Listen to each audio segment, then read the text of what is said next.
Consular in the state of disease.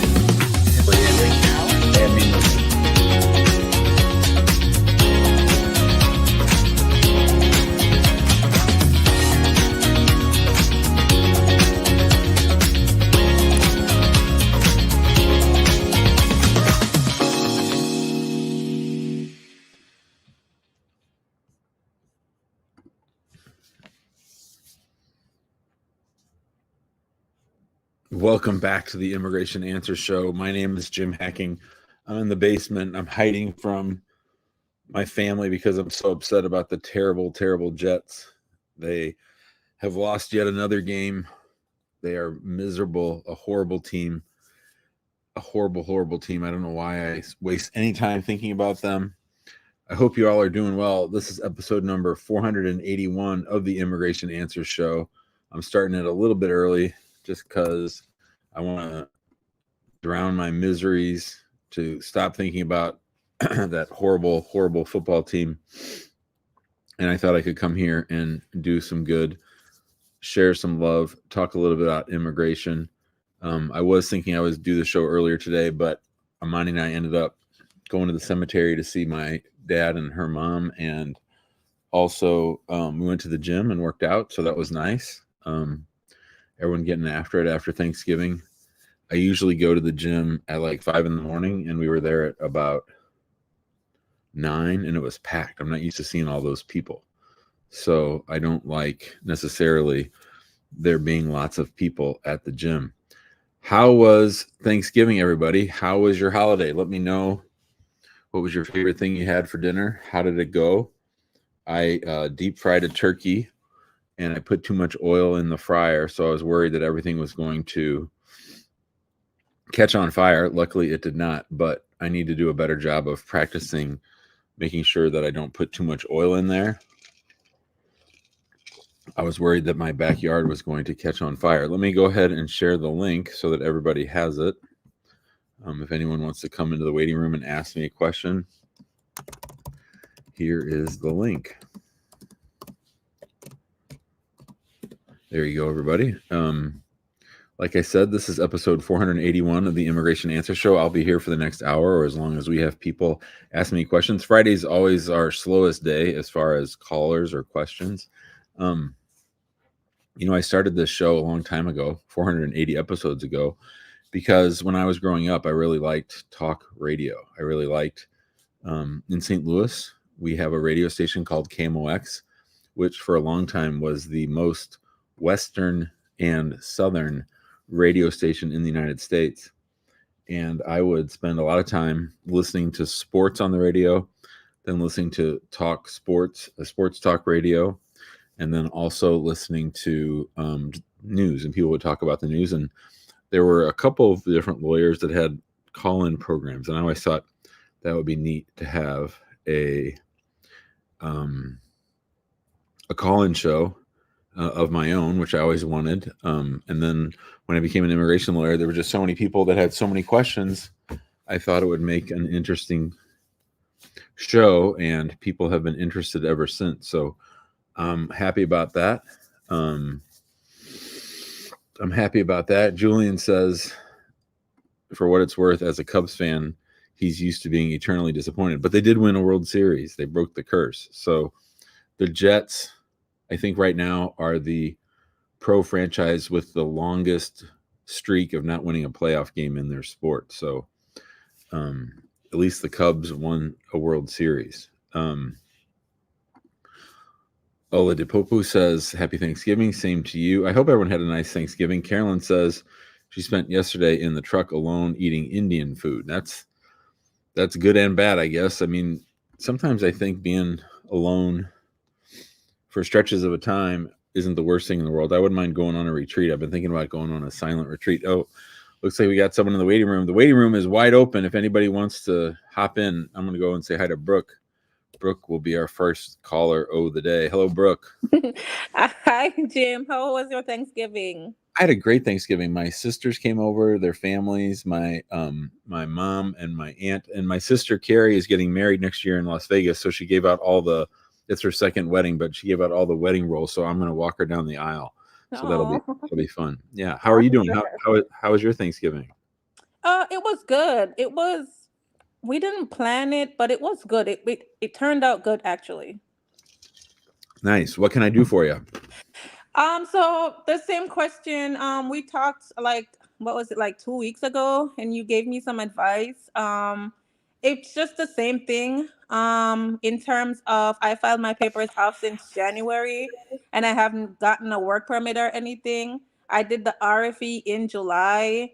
It's been like 90 days, and I haven't heard anything from immigration. Um, when I checked my portal like yesterday, I saw on my 765, that's the work authorization, though, that it says 2 months. I've never seen that before. Hmm, So now they gave me a time frame, but it's December ridiculous. 14th is the last day until that case goes out of regular processing time. Unless they move the processing times. But yes, you're right. If I remember correctly, were you out of status at the time that you filed? Yeah. Yeah, so Mm-hmm. those always take longer.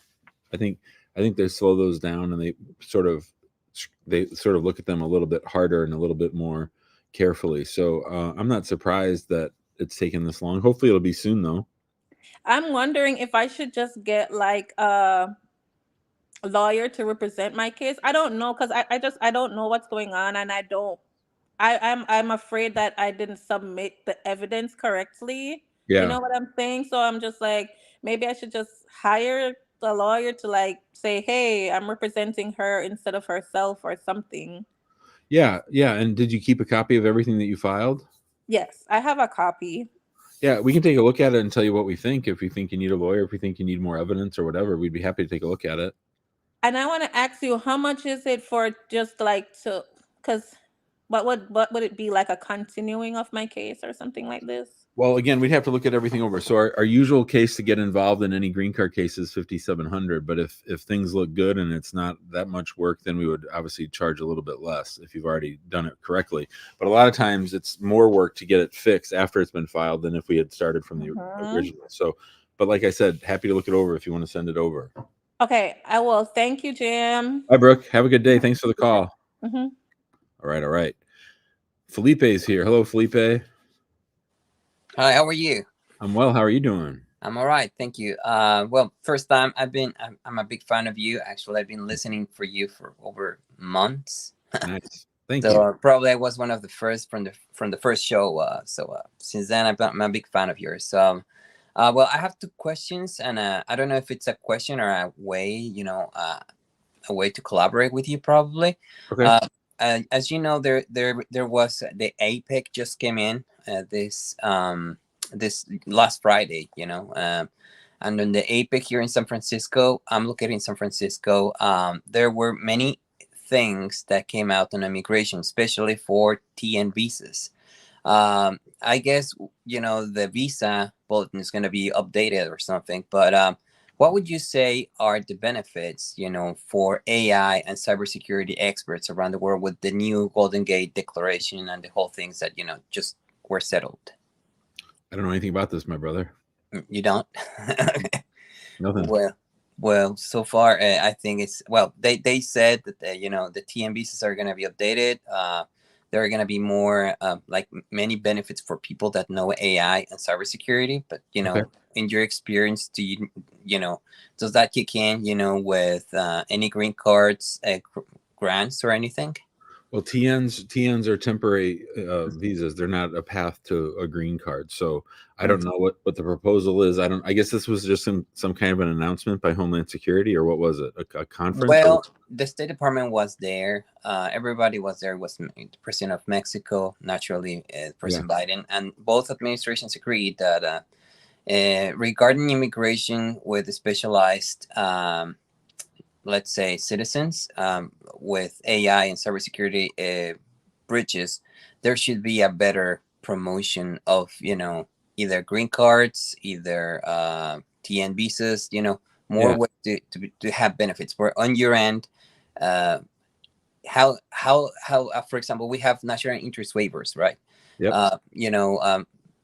How accurate is that information that national interest waivers are granted easily if they are in cybersecurity or AI? I would say these days they're probably more easy than ever. So I think that the administration has identified that they want to boost AI, that they don't have the right number of engineers and other people that they need here. So I think anything that they're doing to increase that would be good. So yeah, I think if you're here in status and you want to, and someone wants to apply for national interest waiver, now there's still the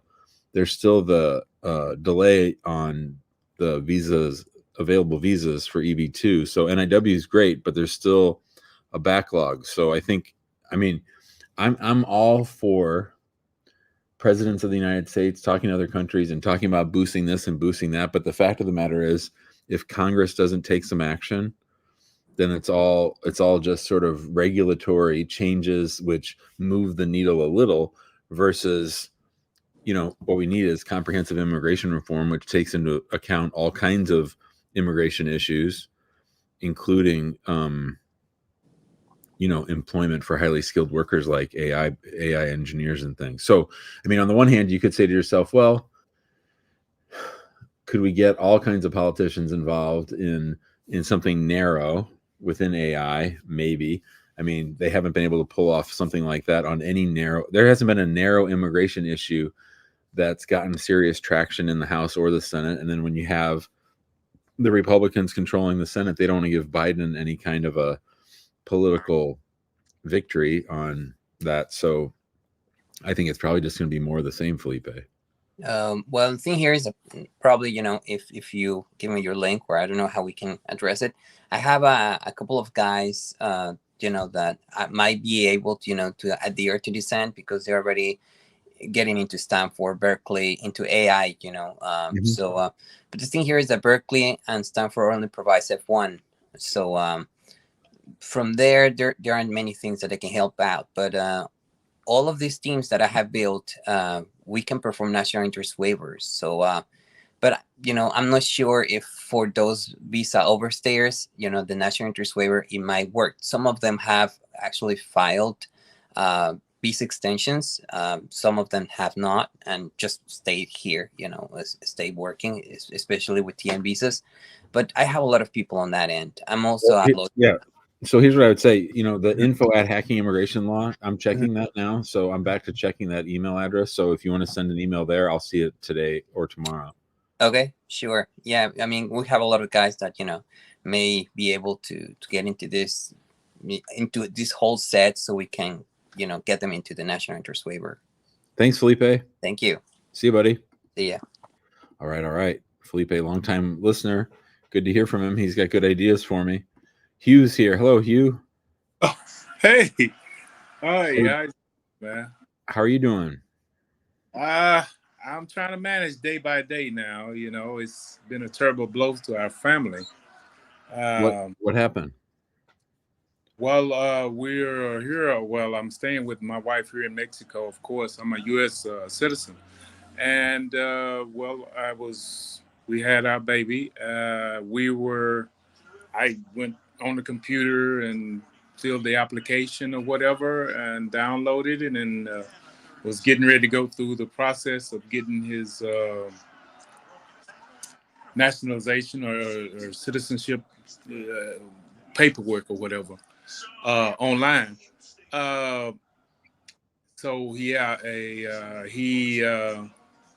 his heart. He got a bacteria infection and it went to his heart and it stopped his heart. He passed away? Yes. Can you hear me? Yeah. Did he pass away? Yes, he passed away. I'm very sorry, Hugh. Oh, I didn't know that. Yeah. So I was wondering, do I need to go back in and say something now because we didn't get to work to send the paperwork back in? No, you can forget it. It's okay. I'm very sorry, Hugh. Yeah. We're making it day by day, of course, and so we're going to now just work on her visa, and we're going to go to the United States and try it there because it could have been one of those things. We never know, but I just feel a little bit safer if we do try to have another child. It would be better in the United States. Yeah, for sure. Well, if you need any help, let me know, okay? Yeah, that's what I'm gonna say. I'm going to try to get your link and whatever to see if you can help us with the paperwork. Sure. Here's my email. Just email info@hackingimmigrationlaw.com and we'll follow up. Okay, and also you do well. It's for Texas. Is it okay? Oh yeah, you can. we use immigration's federal, so we can do it all over the country. Oh, great. That's not. That was my last question, and I appreciate you. Thanks, And Hugh. you did say that link. I'll. It's info@hackingimmigrationlaw.com, but it's right there on the screen. Hugh, what was your son's name? I'll say a prayer for him. William Hubert II. Okay, my man. I'm sorry. Yeah, and we appreciate it. We just had his funeral and everything. I'm very sorry. Thank you, Hugh. All right, I appreciate talking to you, and I look forward to working with you. Thank you, sir. Well, that certainly makes the Jets' loss look a whole lot less important, doesn't it? God, I was talking to Mani today. You know, Mani's mom died in January. My dad died. The 2-year anniversary of my dad passing away is in September. It's in December 2nd. So it just really helps to keep things in perspective. And you know, obviously, Hugh and his wife are going through a lot. I can't imagine. I can't imagine bearing a child. It would be the hardest thing ever. So God bless Hugh and his wife, and hopefully we can all try to get her here so they can get moving here to the United States. Let's go to Jessica. Hello, Jessica. Hello, how are you? I'm well. How are you doing? I'm doing good. What can I help you with? I have some questions. Me and my fiance, we Great. just had our interview on the 14th. And it didn't go well because we didn't have all of the documentation. So I was missing a divorce decree, the very first divorce decree, and I think with just inexperience and not enough knowledge about the whole process is, so we received the refusal, the 221G. What embassy? It is the Algeria. And can you walk me through? So when did you file the I-129F? We filed previously in 2022 in May. And USCIS approved it when? And they approved it July 25th. Of this year or last year? Last year? This year. This year. Okay. And then you started consular processing, and then whose divorce decree was missing? Yours or your fiance's? Mine was missing, and I'm here in Texas. Okay. And so you didn't submit that with the original case? I did not. I didn't. I don't know what it was like overlooked. I feel it when it asked for original divorce decree. I just sent the most recent one. So I've been divorced twice. Yeah. So it's always the burden. I mean, on any marriage or fiance case, it's always your burden to prove that both parties have the capacity to be married, both at the time the case was filed and at the time of the interview. So, you know, and you also have to say to yourself that they're always looking for ways to deny a case. So, and then, you know, Algeria is right next to Morocco, and Morocco is an embassy, you know, all the North African embassies are always wondering, like, when non-Arab people marry Arab people, and especially women and men, American women and Arab men, they get all nervous and they slow that shit down. So this was probably bound to happen if you hand them something easy, like not giving them the divorce decree. Yes, sir. What else did they ask for? This was the only thing that they asked for. And so whenever his consular, she asked him, can you just, we'll send the divorce decree original and send it to me, and then we will give you visa, no problem. That's good. When was that? When did that happen? So that happened the same day. I sent the divorce decree there to him, and he got it 5 days later, and the next day he sent it to via Aramex back to the embassy. So how long have they had it? So I don't know, because they, on his case status on the NVC or the CAEAC status, it's showing return to NVC. So I'm wondering if for some reason they decided not to give him a chance to prove it anymore. Is there a big age? Is there a big age gap? There is. We're 15 years. And did they give him a hard time? Like sometimes at these consulates in North Africa, they like to bring in other Arab people to yell at him and say, "Why do you want to marry this white lady? Why are you going to Texas? What do you care about America? This thing's not real. Why are you doing that?" Yeah. Did they do that to him? No, they did not. He had a younger lady that was interviewing him, and she was very nice. And so did the online portal say return to NVC before? What did it say right before then? Like, or when did that happen? That came up. You know what I mean? Okay, so as soon as like the next day, I think his status was showing refusal, and then 2 days later, return to NVC. That's not good. Yeah. What was the date? Around when did that all happen? When was his interview? That was last week on the 14th. Oh, okay. So you just gotta sit tight and see what happens. Okay. But it doesn't sound good. It's probably you're gonna have to go over and get married, I think. And I was gonna ask you if we should just go ahead and approach the CR1 because we're gonna have to wait anyway for them to respond, and we might as well just try to go through a different process. Well, here's what I would say. Today's the 24th of November. I would bird dog that online thing, check it once a week, and if nothing happens by January 1st or January 2nd, I'd start calling the NBC to see what they can tell you. But I think I would start making plans to go over and get married and do an I-130. Yes. And I know that Algeria can be kind of difficult too with the paperwork as far as getting married there. So I was going to ask you, would it be, because we're considering anything right now, so we're even considering the Utah online marriage.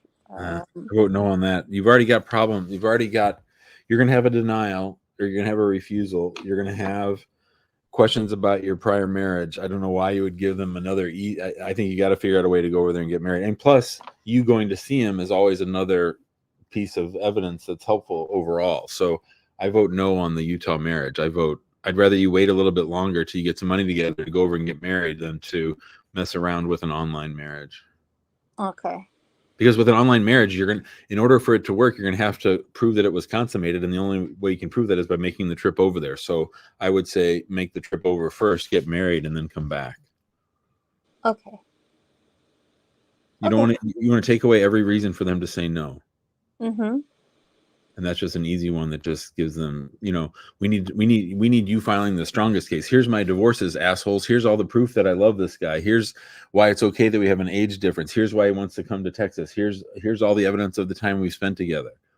You don't want to go in there with a almost defective Utah marriage decree when you've already got these other issues, Yes. Yes, I agree. All right, let me know if you need any help, Jessica. Thanks. Okay, thank you so much. Bye-bye. Bye. See how they do? Oh, yeah, we're just going to put you in administrative processing, and then they send that shit back to the NVC. That's what they do. Junaid is here. Hello, Junaid. Hi, how you doing? I'm good, buddy. What you doing? I was just working, and now I will go in my car to talk to you. Okay, so actually, you know me already and what's going on. Yep. Yeah, actually, my wife, she is saying she doesn't want to give a divorce to me. Not at all.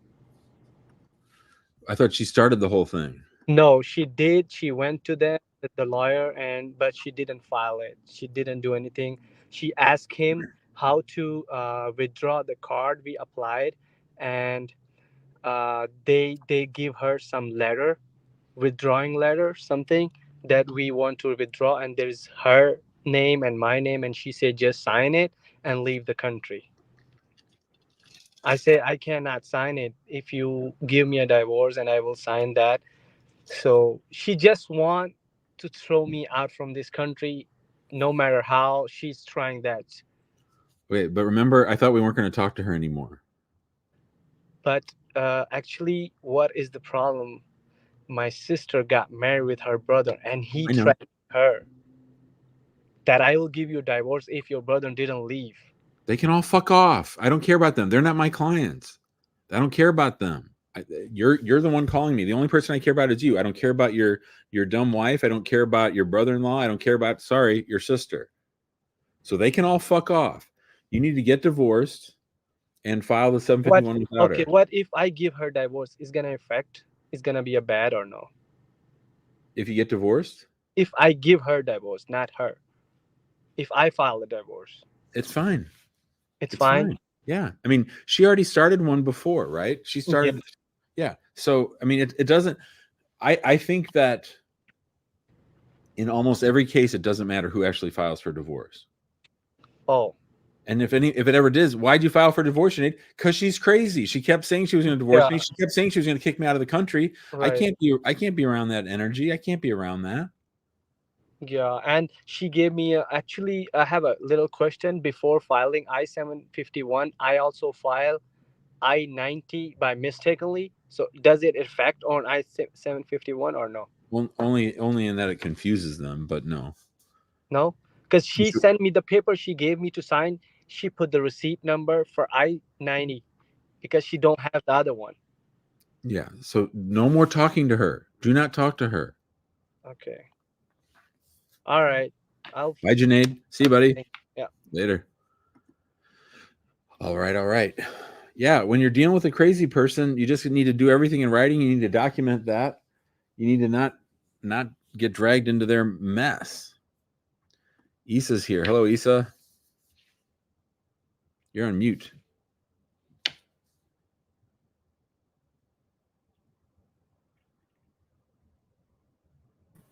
Okay. Now you can hear me, right? I hear you. Hi, Issa. Hi. How are you? Great. How are you doing?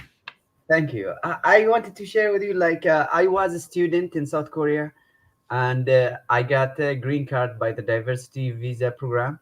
Congrats. Then I went to the US and I paused my school. I suspended my school for 1 semester. I went to the US. I got my green card. I spent there for about. Then I came back here to South Korea to finish my final semester, which is 3.5 months. Now I'm in South Korea, and my school will finish in December 15th. Do you think that will be fine? Because it is still below 6 months, or they will give me a hard time. So when did you last leave the United States? It was August 30th. And you're going to come back December 20th or so? December 15th. And then with my degree, because I came to finish my school. Then you're done with South Korea. Yes. Yeah, that's fine. Just bring your diploma with you, your transcript. Show them why. Show them you've been there a really long time. You won the DV. You came and got your green card, and now you're coming to stay. It should be fine. Thank you. You got it. Good job, Issa. See you, buddy. Yeah. Thank you. Okay, bye. All right. Yeah, we got the quote of the day here from Pineapple Lemon. Nothing good comes from talking to a crazy, soon-to-be ex-spouse. And that's for damn sure. It's always true, but it's especially true when you are going through the I-751 removal of conditions process, right? It's just every interaction is a chance for drama. Every interaction is a chance for them to cause you trouble and pain and discomfort and to scare you, right? So for all those reasons, everything should be in writing. Most things should be through lawyers. Do not talk to them. I don't care if it's a man or a woman, if it's your ex-spouse and they're not going to help you with your 751 and you're sort of on your own, then just do it on your own. You don't need them. This is the Immigration Answer Show. My name is Jim Hacking. This is episode number 481 of the Immigration Answer Show. We have 19 episodes left until we get to our 500th episode. So that will be fun. I hope you all had a nice Thanksgiving. Again, let us know how you celebrated, what you had for dinner. Leave us a comment. We'd love to hear from you. All right. Next up is Mex. Mex has been waiting. Hello, Mex. Hey, Jim. How are you? Hey, I'm all right. I want to ask a question. It's on the 485 form. Okay. I noticed that I won't say most people, but most people that I know, I don't know I think they changed the form since then.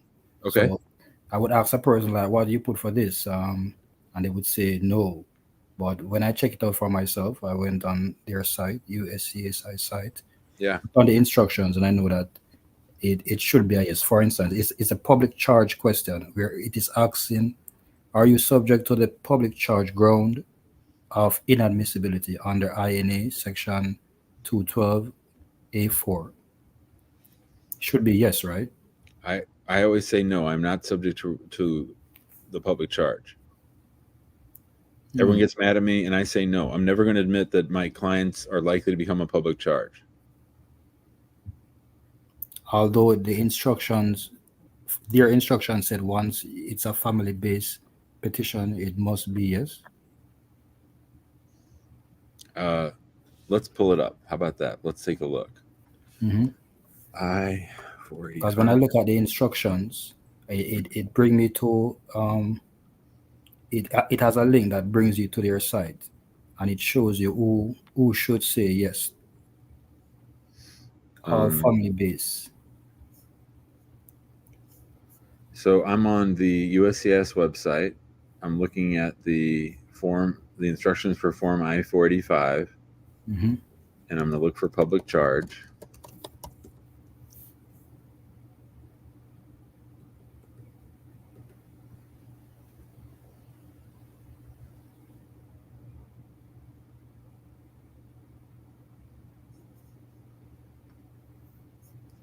Now I'm going to the link to the USCIS website about public charge.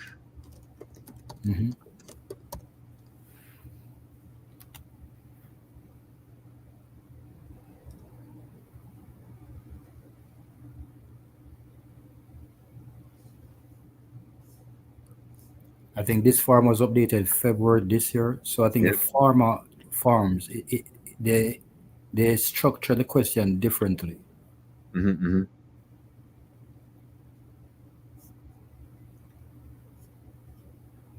I see what you're saying. Yeah, this is probably why everyone was yelling at me.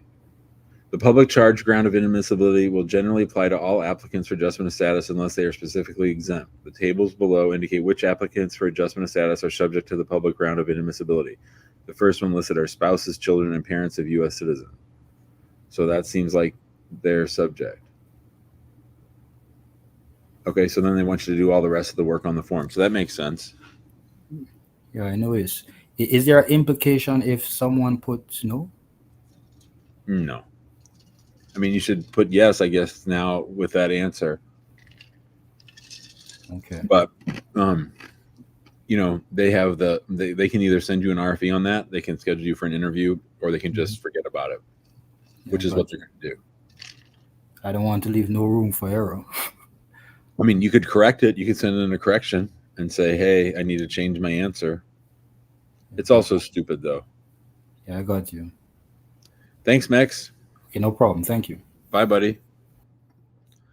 Our friend Timotop's here. What's up, buddy? Yeah, boss. How you doing? How it is that? Happy Thanksgiving. Same to you. How are you? Are you at work? Yeah, I'm fine. I think I got 2 questions. I don't know why people always said you are the friend of Jimmy. Help us ask this, help us ask that. I said, why you guys can't come online? They are afraid.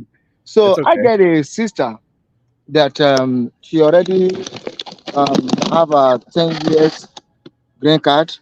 And I think the husband that married her, both of them, they are from Nigeria. They met here. And the husband, the former wife, which is the ex of his husband, so it's not proper divorce. So when she went for the citizenship, they brought the file out and they said the former wife is not divorced proper, so there's no way she can become citizen. But the attorney that went with her, I think they negotiate whatever they left. So my question now is, if the guy if my sister divorced his husband, which is they are kind of having some misunderstanding, is it possible for her after 5 years to go and do her own citizenship, or it's not going to work? No, it won't work. So this is a great question. I probably need to make a video on this to warn everybody. So, as you know, they are all over Nigerian divorce decrees. You've heard me talk about it many times. So ordinarily, where the Nigerian divorce comes up is on the I-130 when they're trying to get their conditional green card. Okay. So the Nigerian divorce decree can also come up on the 751 to remove the conditions. Okay. But now it's such a big issue for them. They're even analyzing citizenship cases and going back to check out whether the divorce decree was valid. So I don't think she can ever become a citizen based on that marriage. I think that green card is defective because it sounds like the husband wasn't free to marry your sister. Oh, okay. So either if everything was fine with the marriage, what I would say is he needs to file for divorce from the lady in Nigeria, get divorced from her, and then file a new I-130 for your sister and get her a new green card. That's what should happen. But if they're fighting, that makes it more complicated. Okay.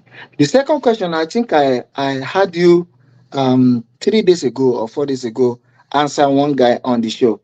So the question is that if somebody is waiting on the asylum, still waiting pending, can the employment where it's working for, can they fight for the person or not?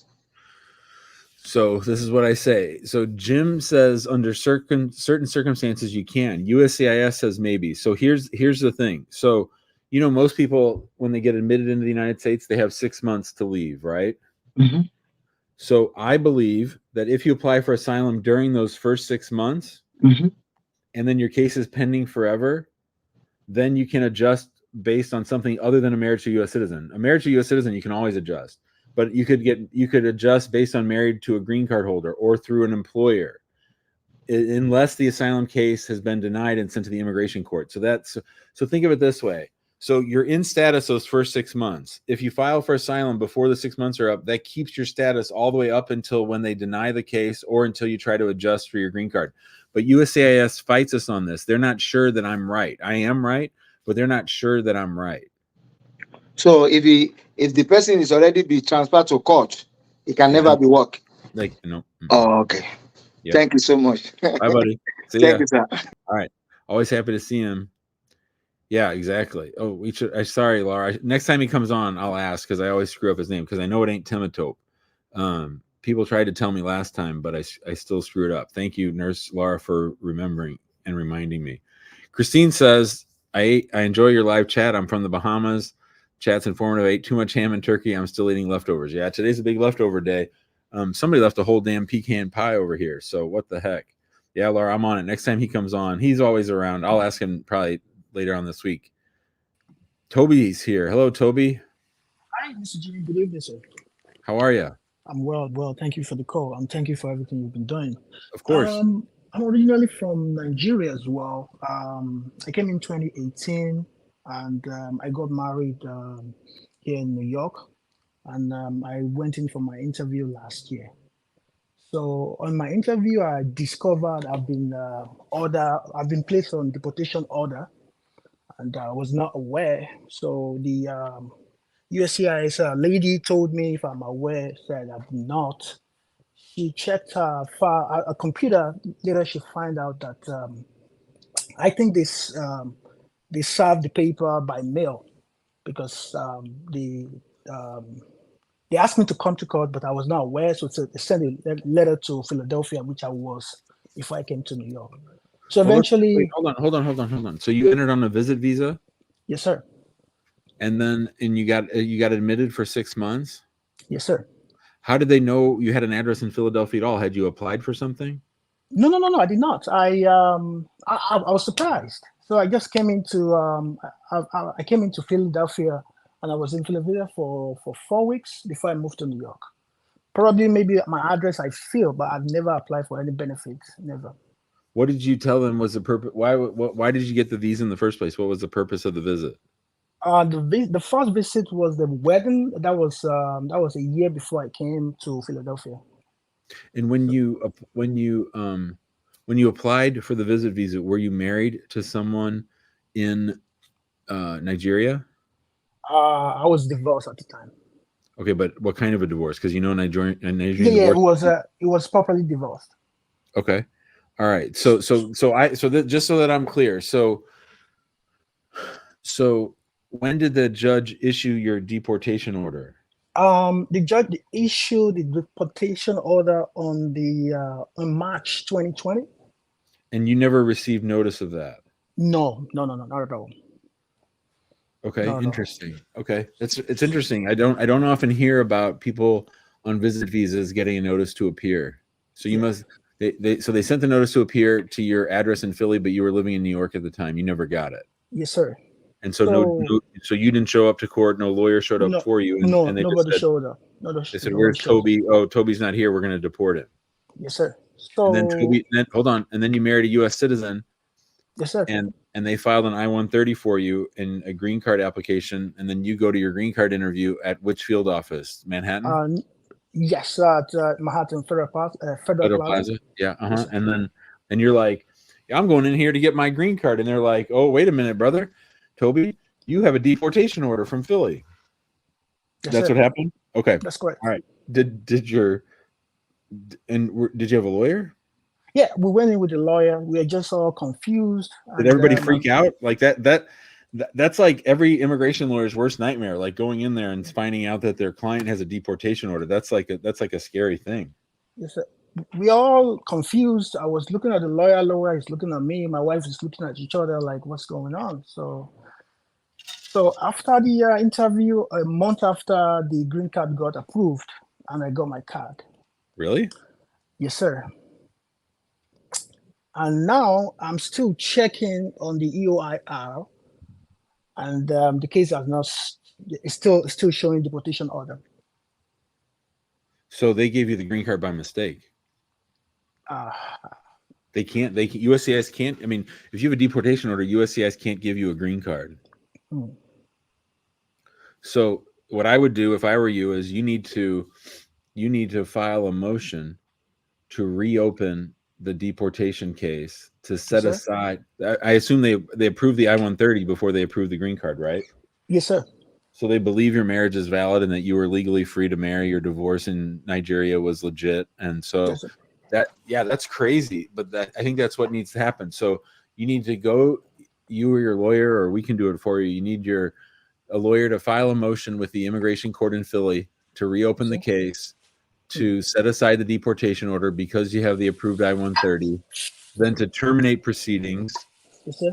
And then maybe you can go back to USCIS and ask them to approve the green card, but I would probably just go ahead and file a new 485.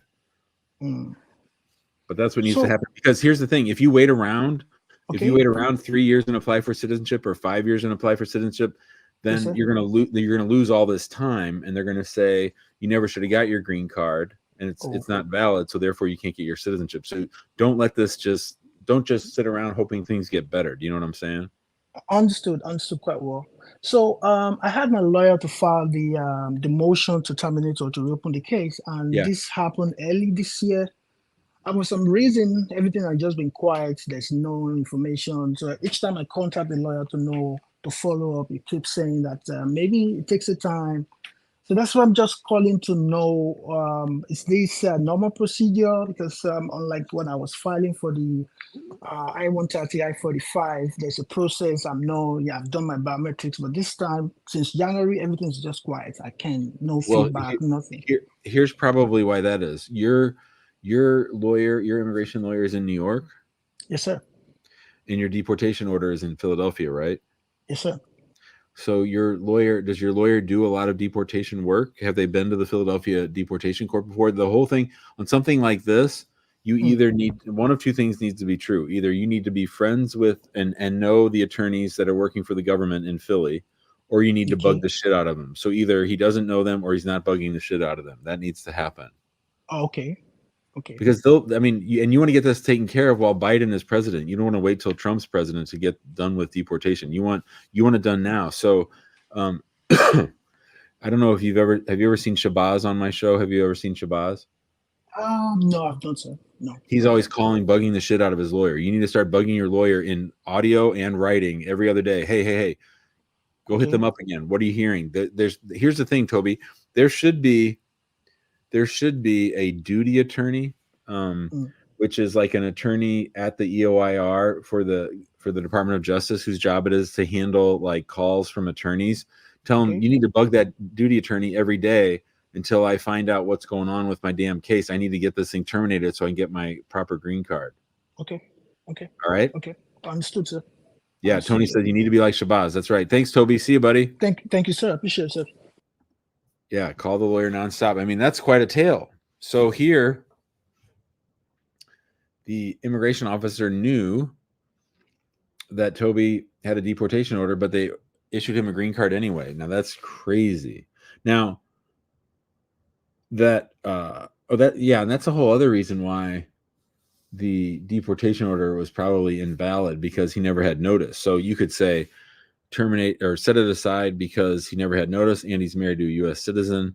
I mean, that should be pretty a pretty strong motion to set aside the deportation order, because he never had notice and he's now married to a U.S. citizen.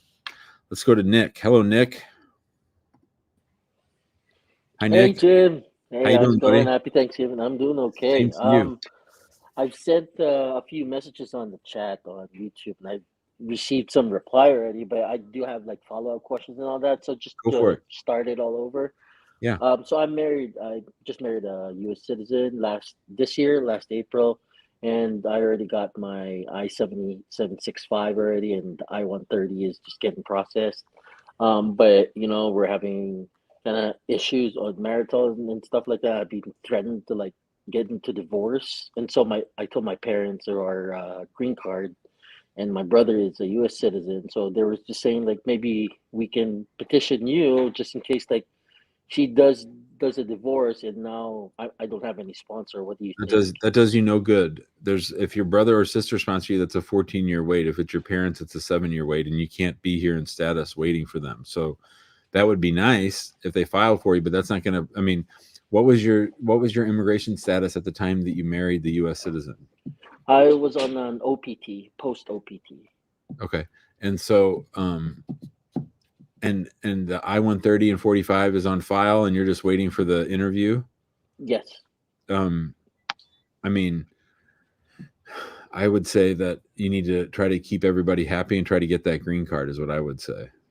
Okay, because I really wanted to stay here, and I have a 12-year-old daughter, so I just want to support them.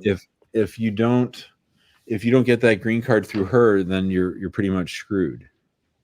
I just have to go home and then just have them, my parents or my brother, petition me and then come back in like 12 or 15 years. Yeah. Okay. Okay. All right. All right. Well, thank you. I appreciate it. Thanks, I'll Nick. get on another show if I need other questions. Then. I appreciate All right, buddy. it. See ya. Yep. Caleb is here. Hello, Caleb. Hey, Jim. So me and my wife had a I-130 and I-485 interview on November 15th of this month. And it went really well. We got verbally approved and everything. But the guy said his computer, like the website, the USCI website, was messing up, so he couldn't approve it that day. But 2 days later, the I-130 got approved.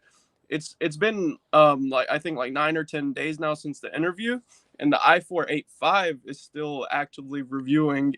Is there like an estimated wait time based on the cases you have dealt with before or anything? If you had to guess, why do you think they only approved the I-130 but not the 45? Well, that's a good question. I'm really not too sure. I mean, the interview was for both at the time, sure. And he asked the questions to my wife, who was the applying for the green card, and he after all the questions on the I-48 form guy, we're gonna approve both of the cases. He told us verbally. So, I mean, I have a video on when the I-130 is approved but the 45 is not, and what I do is I encourage people to ask themselves, is there something that makes the foreign national inadmissible? So is there some kind of a visa overstay? Is there some kind of criminal stuff? Is there some kind of immigration violation? Anything like that? Well, when my wife first got here, she was on a B2 visa, and she overstayed, I think, around 2 weeks. But we ended up filing for her work permit, which got approved. And then we after she got approved for the work permit, then we went and filed for the I-130 and the I-485. And our attorney said that it's forgivable since we got married and everything. For sure, forgivable. That's really the only thing that I could think of. What country is she from? She's from Hong Kong. She was born in China though, but her citizenship is in Hong Kong. What was the purpose of her visit to the United States? Just to see my family. She visited twice, and she just wanted to see me and the family. So, but did she ever? I guess did she ever misrepresent herself when she entered the United States? Did she always make clear that she had this boyfriend here or this husband here? Yeah. She said boyfriend. That's what she would say. She was actually interviewed at the airport, I think on her second visit, but they allowed her to come in. Yeah, so there's probably something in the file. It could be. I mean, Laura's right. Laura said right here, USCIS sucks. So it could be a lot of reasons or none. It could just be they clicked the box to approve the I-130 and forgot to click the box for the 45. And also at the end of the interview, she signed like a paper, showing that she attended the interview and everything. And also the website, it updated. We got a letter saying the interview was canceled on the interview day, which is weird. But same thing with the I-130. It said interview canceled online, but then it said approved. What field office? It's Charlotte. And when was the interview? How long ago? It was November 15th. So I would say if something hasn't popped by January 15th, call me back and we can talk about maybe trying to figure something out. Okay. So, I mean, based on your cases, is it kind of normal? Like, or do most cases get approved right after the interview? Is there always a little bit of a wait time? What I would say is it's unusual for the I-130 to get approved, but not the 485. That's unusual. So what that means is, Caleb, that means we are convinced that Caleb and his wife are both free to marry and that the marriage is real. Mm-hmm. But we're not sure that we think there's some problem of inadmissibility with regards to your wife. So was there something in her background, or did she misrepresent herself when she got the visa, or they could just be racially profiling people from China? So does she have a job? Yeah, she's working right now. What does she do? She works at like it's called Bell's Outlet. It's like a clothing store. So it's not like high tech or something. No. Yeah. I mean, Pineapple Lemon's right. CBP might have put something in that file from that interaction that made it look like she was being sneaky. Mm-hmm. But other than that, I think you're fine. I think you'll probably get it in the next month or so. Okay. Well, that's great. I mean, I said, the interview went great. Like there was no, like, we answered all the questions correctly. The guy even had another officer in the room that he was training. So we thought it was going to be a lot more serious, but we answered everything correctly. We showed him everything he asked, and he gave us verbal approval. So I mean, everything felt like it went great. We had our attorney with us. He said the second person was a trainee. Yeah, it was a trainee that he just wanted her to like watch. She was sitting behind him and just observing everything. Okay. Yeah, I've had that happen for sure. Well, hopefully it's nothing. Hopefully it just sails right through, Caleb. Okay. Well, thank you so much, Jim. Good luck, buddy. Okay. Thank you. See ya. Ayob's here. Hello, Ayob. Hey, Jim. How are you? Good, buddy. How you doing? I'm doing good. Quick question, actually. My little brother actually got his visa interview appointment. Is an overseer, and his case was pending for almost 3 years, and now all the documents that we submitted since 2020. And do we have to resubmit another 864? Only if they ask for it. They did not ask for it on the interview letter. I don't know if at the embassy they're gonna ask for new affidavit of support. No, that part of the NVC's job is to straighten out all that affidavit support stuff. It's very, very rare, maybe one case out of 200 where they revisit the financial stuff. So I would say bring all that with him. Make sure that everybody, if it was a long time ago, make sure you have updated tax returns or tax transcripts or proof of income or proof of current employment. But I don't think you have to plan to reprove that stuff. That's all done before the visa part. Okay, so if we do have to get ready, like, having a file together in case they ask for it. And now the one who sponsored it was my mom, but she's no longer working. Actually, she doesn't have much income. Do we have to prepare for another sponsor? I would, just to be careful in case they ask, hey, is mom still working? That could send things off the rails. Okay. All right. And now after that he got his visa. Can she apply for her citizenship and it's not gonna delay anything? No, that's fine. Okay, all right. I All appreciate right. it, Jim. Bye. Hope Yeah, to see you, buddy. thank you. Thank.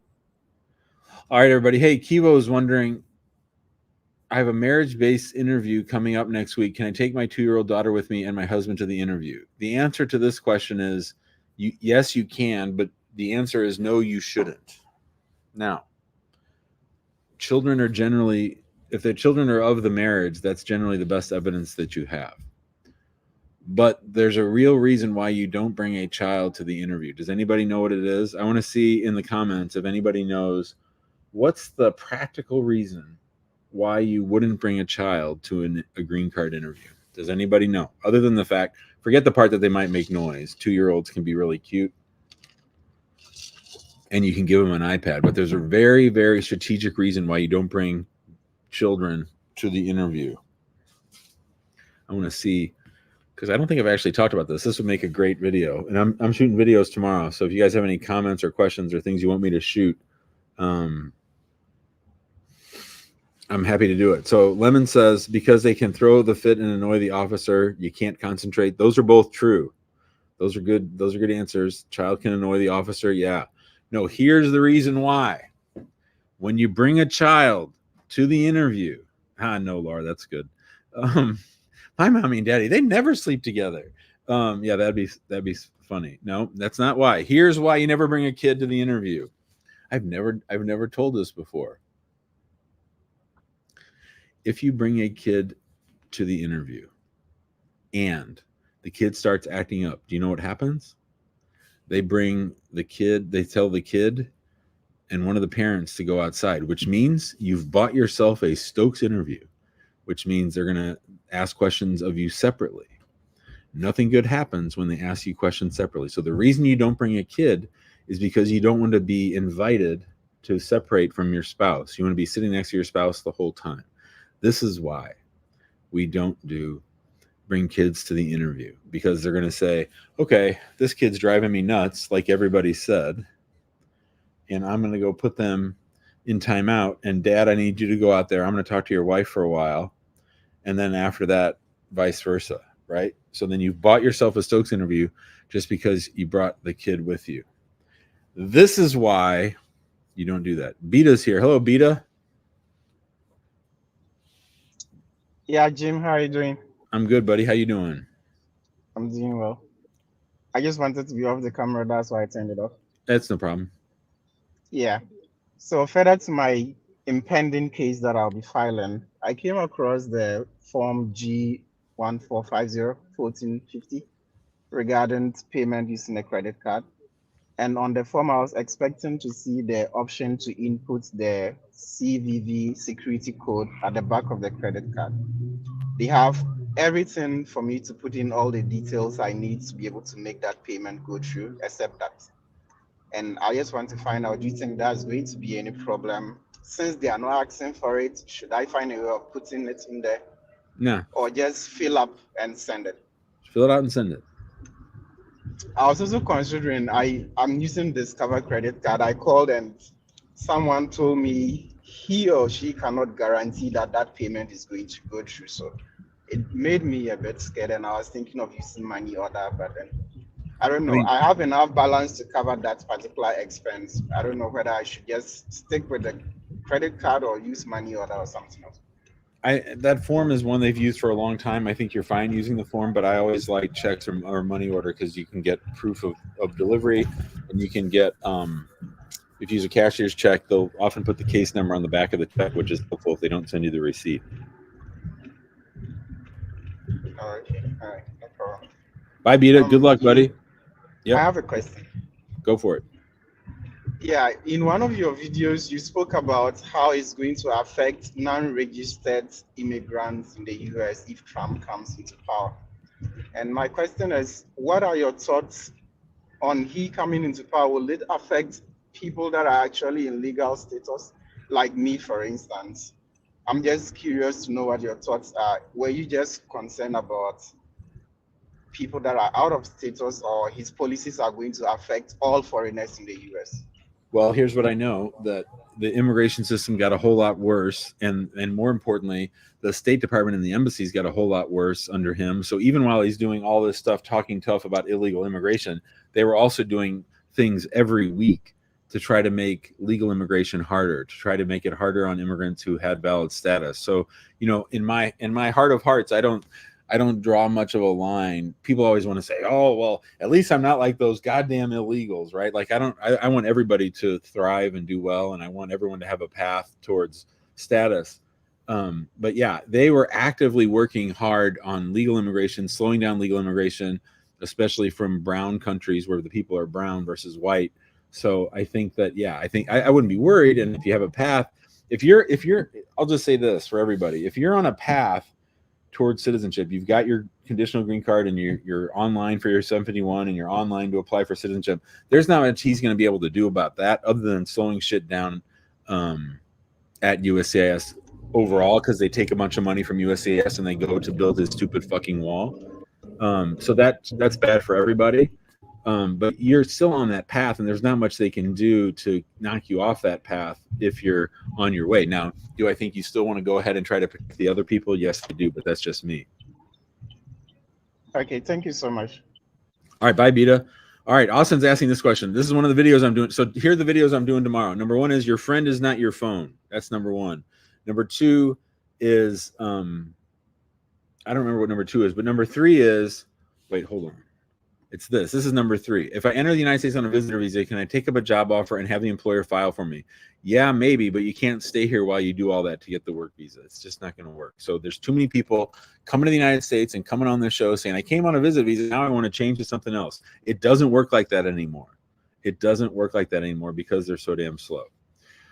All right, but I'll do a whole video on that tomorrow. That'll do it for today's show. I'm going to do a show tomorrow, probably at Saturday, probably at 11 tomorrow, right? 11 tomorrow, probably from the office, from the new studio. But if you want to know when I'm going live, make sure to text the word show to 314-470-3300. Text the word SHOW to 314-470-3300. And I'll let you know when I'm going live tomorrow. I'm a one-man band this weekend. Everybody's off. So I'll do a show tomorrow and Sunday. At least I won't have to watch the shitty Jets over the weekend. Got that out of my system. I hope you all have a great night. Thanks for watching. Thanks to all of our friends for joining in. And I'll see you guys. Yeah, maybe I'll have some pecan pie. Thanks, Tony. Bye, everybody.